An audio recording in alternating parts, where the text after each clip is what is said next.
Domains of child development that comes under childhood and growing up. और ये बहुत important topic है, इसलिए हमको ये अलग से वीडियो में समझना पड़ेगा। अब देख लेते हैं इसमें क्वेश्चन किस तरीके से आता है। तो क्वेश्चन आता है what do you understand by aspects या फिर डोमेन्स ऑफ डेवलपमेंट। डेवलपमेंट के एस्पेक्ट्स या फिर डोमेन्स क्या क्या हो सकते हैं। इनको हम टाइप्स ऑफ चाइल्ड डेवलपमेंट भी बोल सकते हैं, मतलब विकास के कितने प्रकार होते हैं। सो देर आर ब्रॉडली 4 एस्पेक्ट्स या फिर 4 डोमेन्स ऑफ चाइल्ड डेवलपमेंट, जिसको आप एक कोडेड फॉर्म में भी याद कर सकते हैं, PCSE। मैंने भी ऐसे ही याद करा था। P stands for physical domain, C stands for cognitive domain, S stands for social domain and E stand for emotional domain. ये सारे ही डोमेन्स मिलाकर ऑल ओवर डेवलपमेंट को मतलब प्रभावित करते हैं। हर तरीके से डेवलपमेंट होता है, फिज़िकल भी होता है, कॉग्निटिव भी होता है, सोशल भी होता है और इमोशनल भी होता है। So we will start with physical domain. Physical domain क्या होता है? All the quantitative changes occurring in one's body is related to physical domain. जो भी क्वांटिटेटिव चेंजेस होते हैं, जैसे कि बच्चा जन्म जब लेता है तब वो कितना छोटा होता है, फिर धीरे धीरे करके उसकी हाइट बढ़ती है, उसका वज़न बढ़ता है, मतलब जो भी चेंजेस जो हमें दिखते हैं, जिसको हम माप सकते हैं, वो सारे ही चेंजेस फिज़िकल डोमेन के अंदर आते हैं। For example height, weight etcetera. Physical domain को ही हम ग्रोथ कहते हैं। ग्रोथ जो है वो फिज़िकल डोमेन ही है और ये एक डेवलपमेंट का पार्ट है, जो कि हमने ग्रोथ में भी पढ़ा था कि वो एक डेवलपमेंट का एक पार्ट है बस। इसको अगर हम एक फ़ोटो के थ्रू समझें तो आप ये फ़ोटो देखिए। सबसे पहला जो बच्चा है वो लेटा हुआ है, देन वो धीरे धीरे क्रॉल करना स्टार्ट करता है, मतलब धीरे धीरे अपने पेट के सहारे चलना स्टार्ट करता है, फिर वो अपनी नीज़ पे चलना स्टार्ट करता है, फिर वो बैठना सीखता है और फाइनली वो चलना, पैरों से चलना सीखता है, मतलब वो पैरों पे अपने खड़े हो जाता है। तो ये जो हमने धीरे धीरे ये देखा, यही एक फ़िज़िकल डेवलपमेंट का पार्ट है, यही एक फ़िज़िकल डोमेन है, जो कि it is a type of development. अगर हम बात करें टाइप्स ऑफ फिज़िकल डेवलपमेंट के, तो मोटर डेवलपमेंट जो है वो फिज़िकल डेवलपमेंट का ही टाइप है और इसमें भी जो मेजर हम ब्रॉडली इसको अगर हम डिफ़ाइन करेंगे तो वो fine motor development and gross motor development में डिवाइड होगा। अब हम इसको भी एक एक करके समझ लेते हैं, फाइन मोटर और ग्रॉस मोटर डेवलपमेंट क्या होता है। जो डेवलपमेंट है वो हमेशा ग्रॉस टू फाइन जाता है। तो ग्रॉस मोटर डेवलपमेंट क्या होता है? ऐसा डेवलपमेंट जिसमें बड़ी बड़ी जो लार्ज मसल्स हैं उनका इन्वॉल्वमेंट हो, जैसे कि आर्म्स, लेग्स, मतलब ये जो बड़े बड़े हमारे पूरा हाथ इन्वॉल्व हो, हमारे पूरे पैर इन्वॉल्व हो, ये जो डेवलपमेंट होता है ये ग्रॉस मोटर डेवलपमेंट होता है। और ये बचपन में जब बच्चे बहुत छोटे होते हैं तब यहाँ से ये शुरू होता है। इसमें जो एक्टिविटीज़ इन्वॉल्व रहती हैं वो रहती हैं जैसे कि walking, running, throwing, lifting, kicking.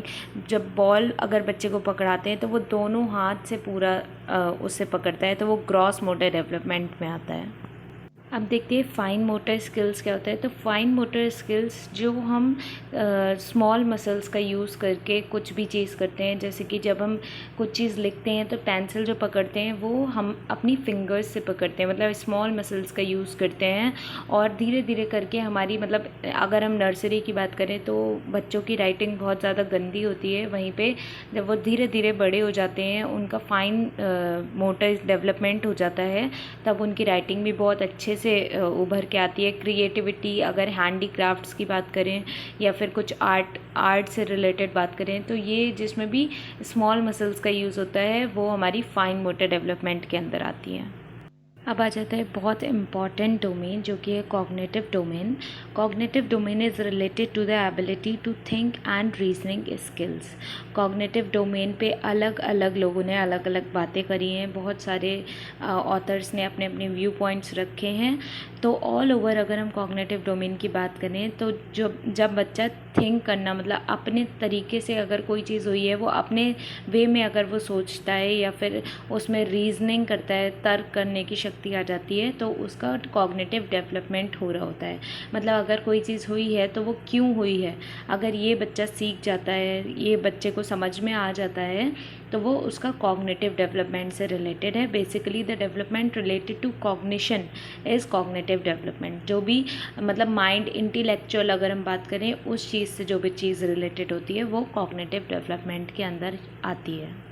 अब अगर हम कॉग्निटिव डोमेन के टाइप की बात करें तो language development is a part of cognitive development. Language development जो होता है वो एक पार्ट होता है कॉग्निटिव डेवलपमेंट का।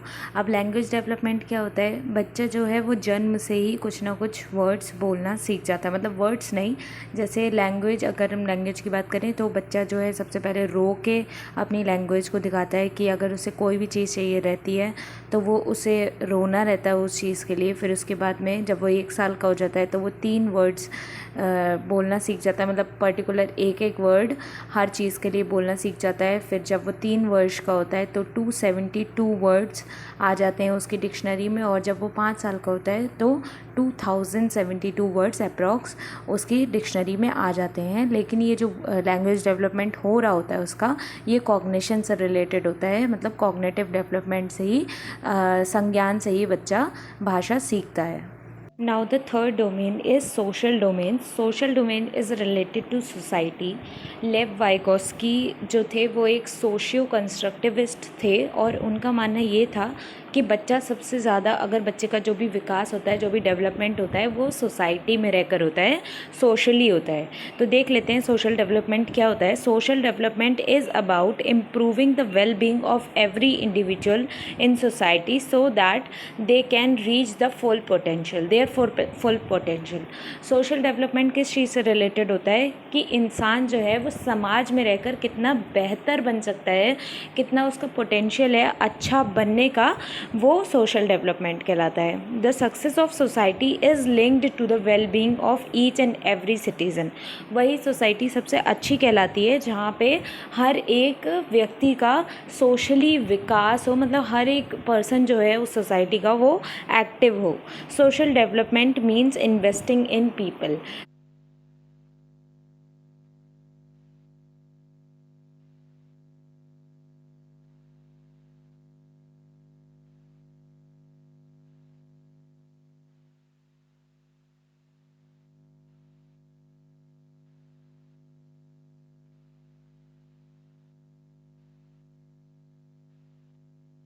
हर एक वो सोशल डेवलपमेंट कहलाता है। The success of society is linked to the well being of each and every citizen. वही सोसाइटी सबसे अच्छी कहलाती है जहाँ पे हर एक व्यक्ति का सोशली विकास हो, मतलब हर एक पर्सन जो है उस सोसाइटी का वो एक्टिव हो। Social development means investing in people.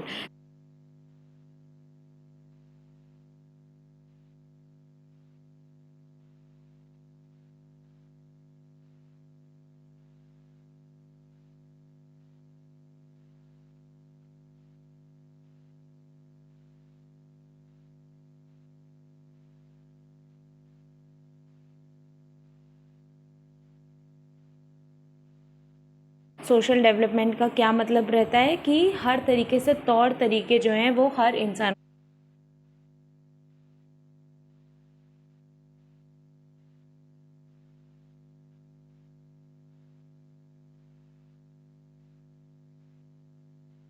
को है। मतलब एथिक मोरालिटी कि बड़ों की इज़्ज़त करना, छोटों से प्यार से बात करना, किसी को बेवजह परेशान ना करना, हर चीज़ जो है वो सोशल डेवलपमेंट में आता है जो भी सोसाइटी से रिलेटेड होता है।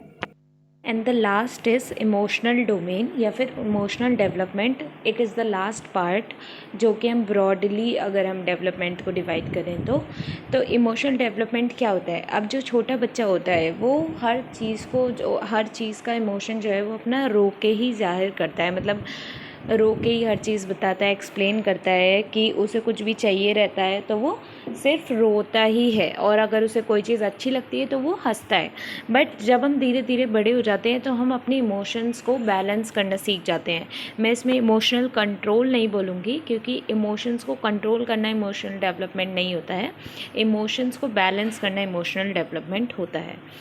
Emotional development involves learning what feelings and emotions are. पहली बात तो ये चीज़ हमें समझ में आती है कि दूसरे की फीलिंग्स क्या हैं, हम अपनी फीलिंग्स को कैसे ज़ाहिर करें, ये सब इमोशनल डेवलपमेंट के अंदर आता है। And then understanding how and why they occur. अब कोई भी फीलिंग है या फिर कोई भी चीज़ है वो क्यों हुई है, इसको अगर हम जान ले तो वो इमोशनल डेवलपमेंट के अंदर आता है।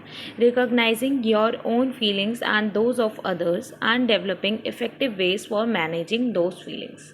और उन फीलिंग्स को कैसे मैनेज करना है, उन इमोशंस को कैसे बैलेंस करना है, this is what emotional development is. So अगर हम डेवलपमेंट का बात करें तो ये 4 जो एस्पेक्ट हैं ये मेन ब्रॉडली एस्पेक्ट्स हैं। बाकी और चीज़ें भी आ जाती हैं, क्योंकि डेवलपमेंट अगर हम ओवरऑल मतलब पूरी तरीके से विकास देखें किसी व्यक्ति का, तो उसमें बहुत चीज़ें और भी इंक्लूड होती हैं। So this was all about domains of child development. Thank you for watching my video, and if you are liking my content, do not forget